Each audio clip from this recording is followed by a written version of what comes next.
while I was busy here this morning doing my kefir.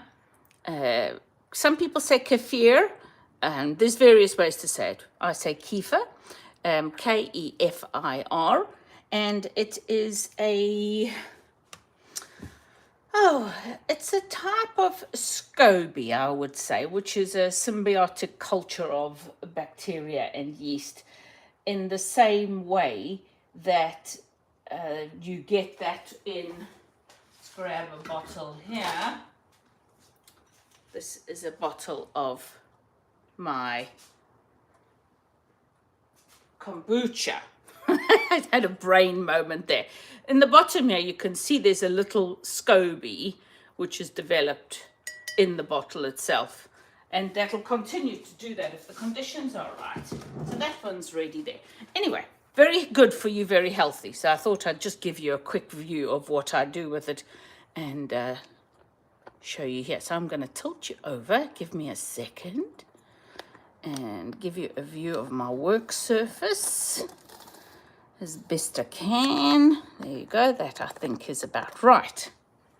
Now, in the beginning, when you start working with kefir, it can be a little bit confusing because they talk about it looks like cauliflower and it looks like this, it looks like that. Anyway, all very well.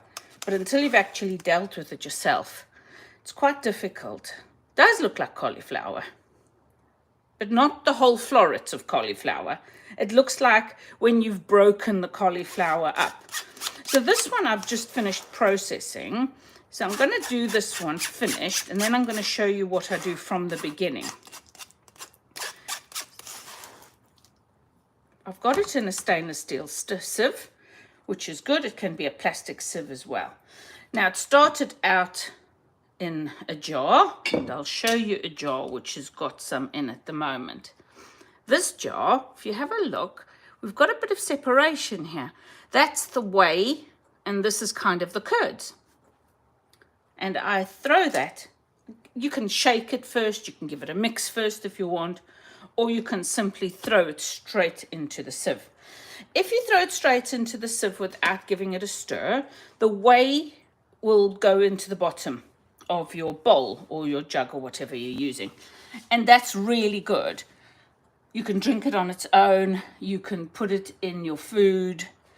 We mostly drink it ourselves, or we give it to our chickens. Our chickens are absolutely mad about kefir and kombucha, and it's so good for them. So that's how it started out. When you buy your kefir, you'll get a few grains, literally, maybe a teaspoonful. It's about, in the UK, about 10 pounds for a couple of grams, and it slowly gets bigger and bigger. So you might want to start off with a little bottle like this one is. This is been in the fridge to retard its growth, and you can see it starting to separate, so it needs to be processed again because you have to constantly feed it with fresh milk. So let's start. Finish off this one. This is the bottle it was in. And this is a little 1 litre bottle that I got off, you know, that famous online shopping place. But hopefully you've got a bottle from perhaps something you've bought in the shops. So I'm going to show you this one. This is a fabulous bottle. And this bottle has got hubby's, what do we call it? Sourdough starter in it. So this sourdough starter goes from one bottle to the next. So that's a really great bottle. That's a great bottle to use once your kefir gets quite big. But in the beginning, as I said, you'll want to use smaller bottles at a time. So you're going to have a tiny little bit of grains in the beginning. You won't have this much. When I get to about this big tablespoon, it's not a tablespoon, it's a vintage spoon, and I think this is what they class as a dessert spoon. I have no idea, but it's huge, okay? It's probably 25 milliliters or so, but it's very big. So I've dumped it back into the jar. I'm going to move this out of the way. Oh, I've missed if you look in here, all these tiny little grains you can see are actually baby kefir grains. So you don't want to throw them out. You don't want to lose them. So you want to get those into your jar. So I'm going to put that one aside. Going to grab my jar and some fresh milk. I'll have to buy milk. We use full fat milk, but semi-skim will work as well. But take that and you can decide how much you need. At the moment we need quite a lot because we've used up all of ours. Yesterday I didn't drink any kefir, so that's not good. Your gut loves kefir and it needs it every day if you can. So much better. So I just give it a stir and the grains are in there. I'm going to close up the milk for a second. Set that one side and I'll put its lid back on. Don't have to tighten the lid. It's not going to do anything if it is tight.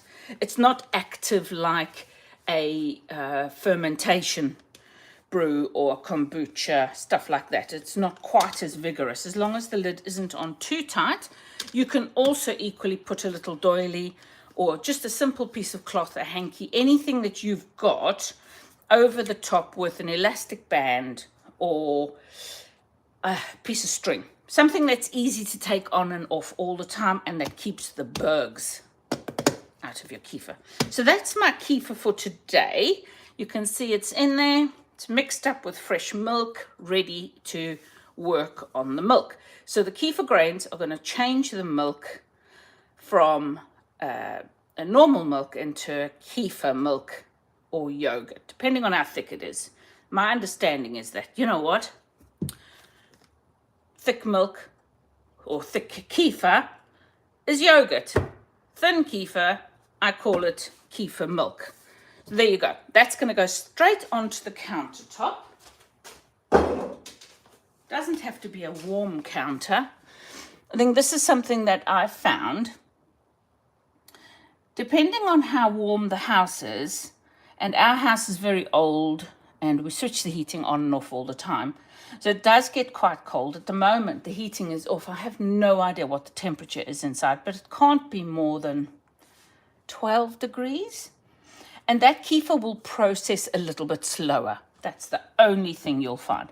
If you've got a warm environment, it's going to process within 6 hours to 12 hours, and you can actually start to process it straight away. There's a couple of ways you can tell if it's ready.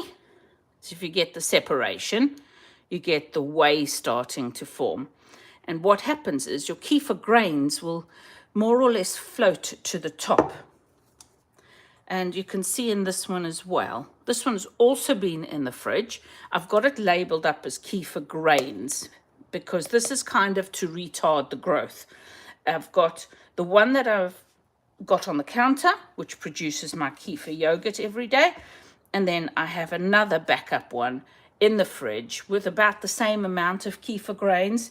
And I put that in the fridge to retard it. And I only have to process this one every week or so. Keep an eye on it though, because it'll let you know. Right, before I get back to that one, I'm going to show you this bottle. This is my 2 litre. Is that the 2 litre or the 3 litre? I think it's the 2 litre bottle. The neck size is identical, which is not great, to be honest, because it would be better if the neck size was bigger. Not so much for my kefir, but for hubby's sourdough. He likes to mix in the bottle. And so with a wider neck, it would be nice if these jars had a wider neck, the bigger the size got. Anyway, there he is. That's the one that's in the fridge. And that's very thin. I asked hubby to process it and it wasn't quite ready yet. Yes, it is kefir, but it's very thin, milky kefir. But it'll continue to process in the fridge a little anyway. So that's the jar I add to every day. Once it gets to about 2 or 3 days old, I'll start a new jar, clean this one out. And the reason for that is because it does continue to process and it becomes more and more cheesy, more strong as time goes on. So you don't necessarily want to drink that every day, but it's really good for, I use it for a fruit bowl and put a bit of honey in it if it's too tart for me. So that's the jar that I store my drinking kefir in. So I open that up. All I'm going to do is scrape the bottom of my bowl.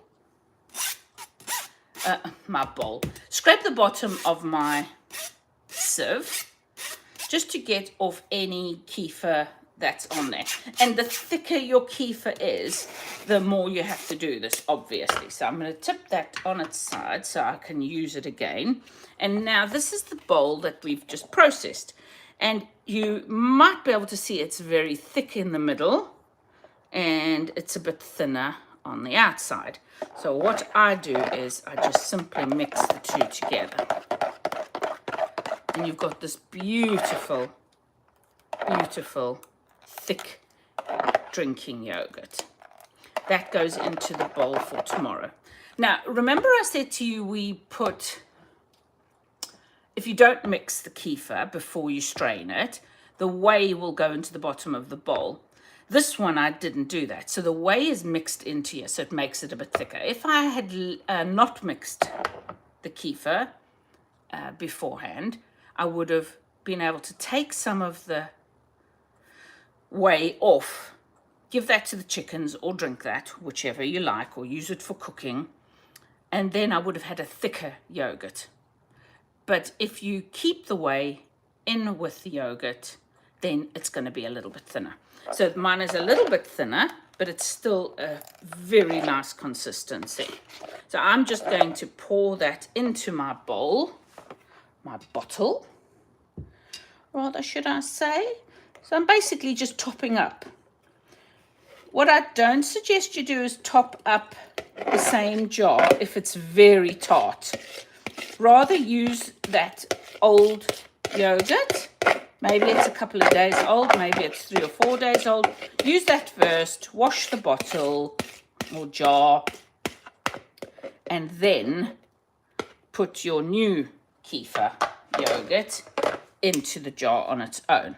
And then that simply gets a lid on it, and I give it a whirl around just to mix the two together. Because I said to you, the one was a bit thinner and a weaker tasting kefir. So the combined one will make a really lovely kefir for us for the next 2 days. 2 days worth is 2 glasses each. We drink a glass a day. If I don't drink a glass, every other day I have a bowl of fruit, usually frozen at this time of year because we don't get much fruit. So we buy frozen fruit from the supermarket, and I'll have a bowl of that with kefir poured over the top. And it goes really thick because the frozen fruit actually freezes it a little. So you get this lovely dessert. And I'll put honey on mine. Honey is a 0 on my Zoe scale of how nutritious a food is for your gut. 0 is bad. Doesn't mean it's bad for you. It's just for my body. Honey is not a great thing to have too much of. But if you combine it with other things that are very high, so towards 75, greens, nuts, things like that, then it balances out through the day. So that's really important. And if you're interested in anything gut health related, and when I say diet, I don't mean I'm on a diet, I'm trying to lose weight. It's about eating healthily. Zoe is an incredible resource and I can highly recommend them. So there's my kefir ready to go back in the fridge. So put that one side and we'll get our bowl out, and I'm going to process this little jar of grains. This is the one that I said to you, it's getting a bit dirty, but there you go. I make sure I label it really well to identify it as grains so it doesn't get used or thrown out by mistake or drunk. I don't like the grains, I don't like the consistency, so I will always make sure they're well processed. all I'm going to do is get my sieve together. Now here you go. We will not stir this one, and I'll see if I can show you the difference in the consistency. There's a bit of whey. You can see it's much clearer. And what I can do with that is, if I move this scale out of the way without losing any of the little grains, just move that aside for a second, you may be able to see it's that washy consistency. And yes, you can drink that. I'm just going to have it's very tart. What can I, lemony, almost lemony. That sort of tartness of a lemony flavor. It's really nice. It may take getting used to when you start out on your kefir journey. What I did, and I could suggest if you're not partial to sour things and you've never had soured milk products like this before, kefir before, I used to pour mine in a glass with a little bit of honey, and that I reduced the honey over time, and now I'm happy to just drink the kefir as it comes out of the bottle from being processed. So that's, could give that to the chickens, could drink it. We're going to now throw the rest of this in here, and you'll see the grains in here are quite large. There's quite a lot of them. I've already separated some out because I need to give some away. Because, or sell some. Most people sell theirs. A lot of people gift them to people who want to start on a kefir journey. So recently I gave a jar of kefir with some grains in it to Mickey so that she could start using it. As Africans, it's a common dietary thing, is anything with soured milk in. So there you go. So this is really thick now, as you can see. It's very thick.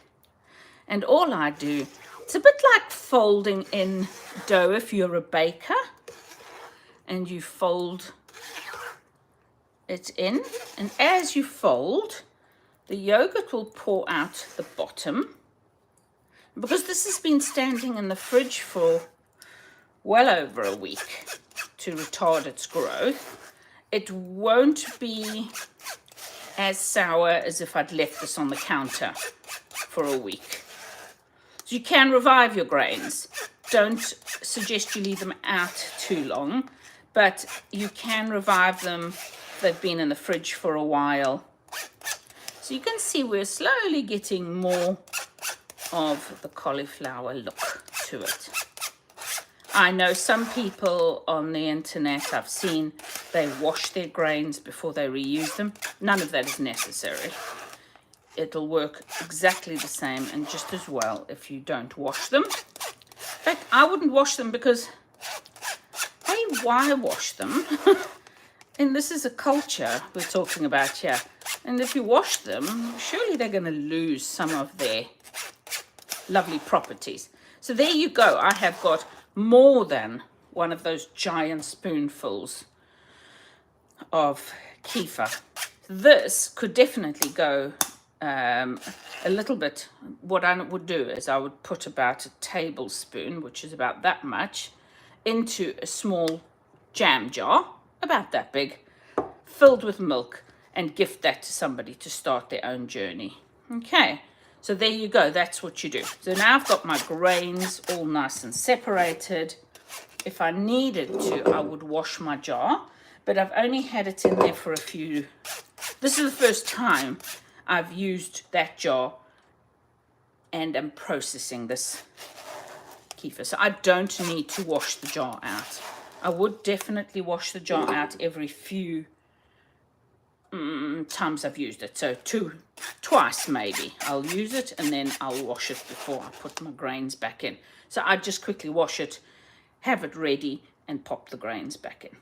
So there's my grains going back into the jar, and for that I can move that out of the way again.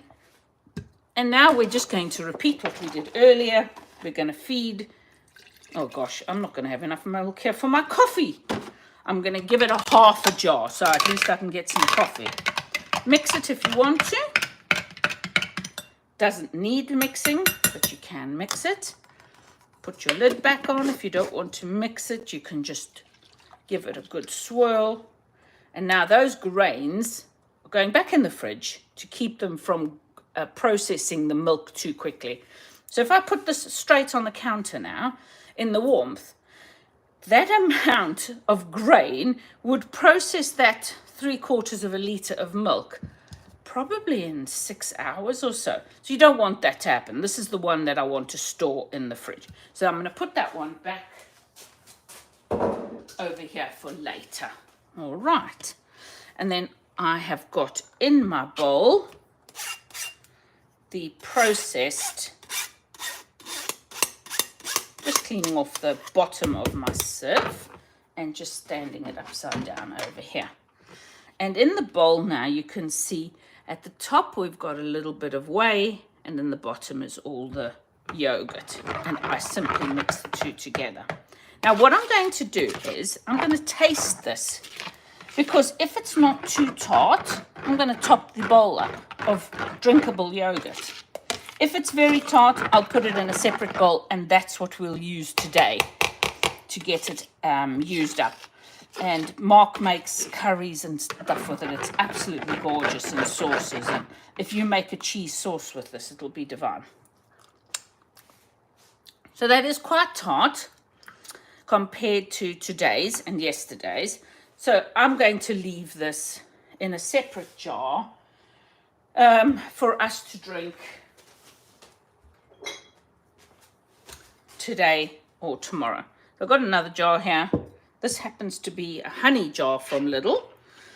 They're Polish honey. We buy a lot of.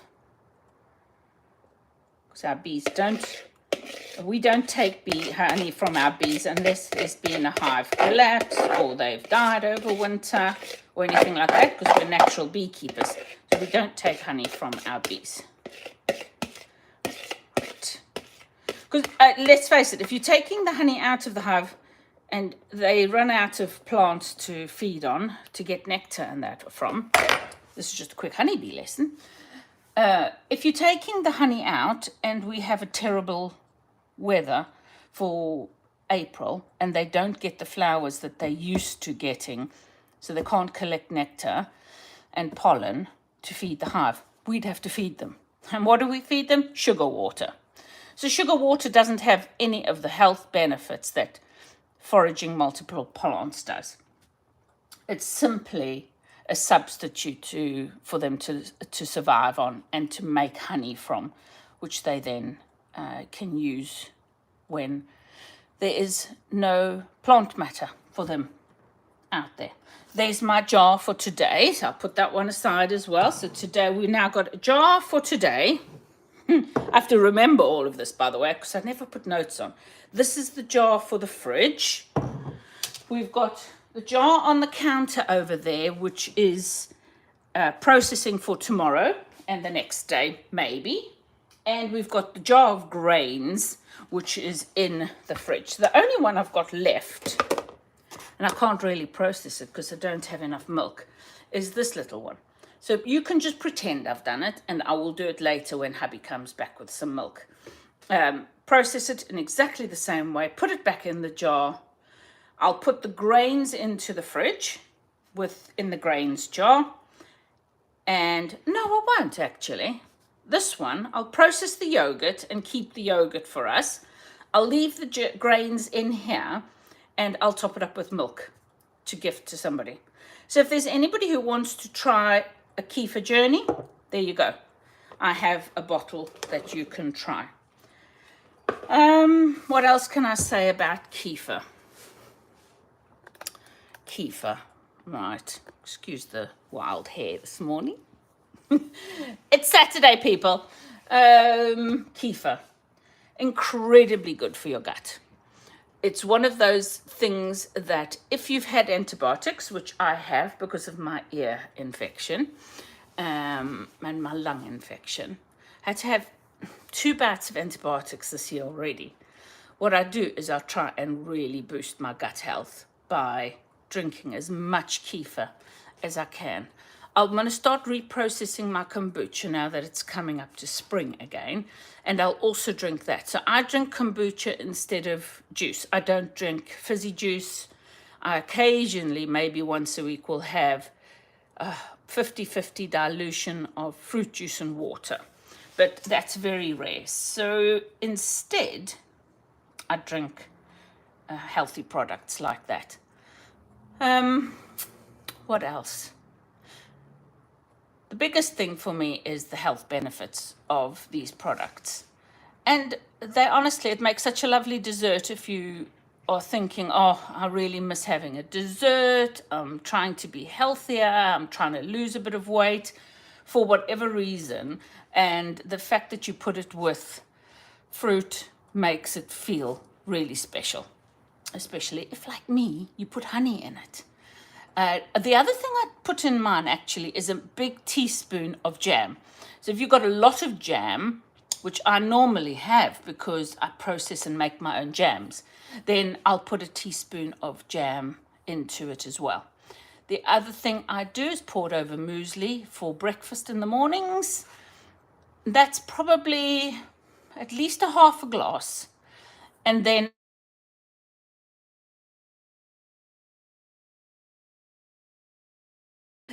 I will have that instead. So I think that's us for today, because that's my estate agent ringing and I need to take that call. So thank you very much for joining me, and I hope you've enjoyed it. And let me know if there's any questions that I can help you with about your kefir journey. Take care, everybody. Have a wonderful weekend. Bye.